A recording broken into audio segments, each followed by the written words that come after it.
אורית משמשת השוטרת הקהילתית של תחנת נשר. היא שוטרת שמגלה מחויבות ארוכת שנים לעיר.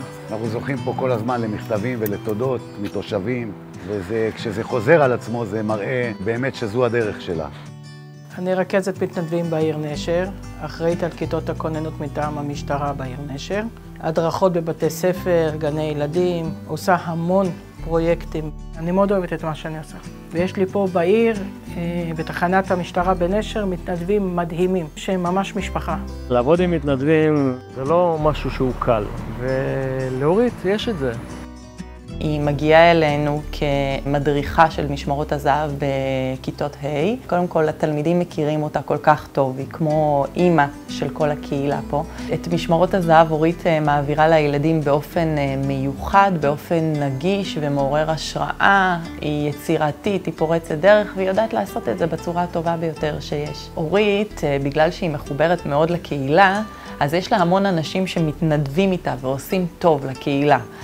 וביום המעשים הטובים היא ידעה בעצם לנתב את כל המשאבים, את כל המתנדבים שסביבה, ולהביא אותם לטובת בית הספר, על מנת בעצם להפוך את היום הזה להפנינג ענק ומעורר השראה לטובת הקהילה כולה. יש לנו פרויקט מאוד נחמד של ניידת המשאלות, עושים להם תצוגה יפה של הניידות, מכניסים אותם להיפגש עם מפקד התחנה, עם שוטרים, ואנחנו לוקחים אותם איתנו לנקודה שיש בה את מדור בעלי חיים, עם סוסים של המשטרה, כלבים של המשטרה, עושים להם מעין תצוגה פרטית, ולוקחים אותם לשיטור הימי, שם הם נהנים משייט.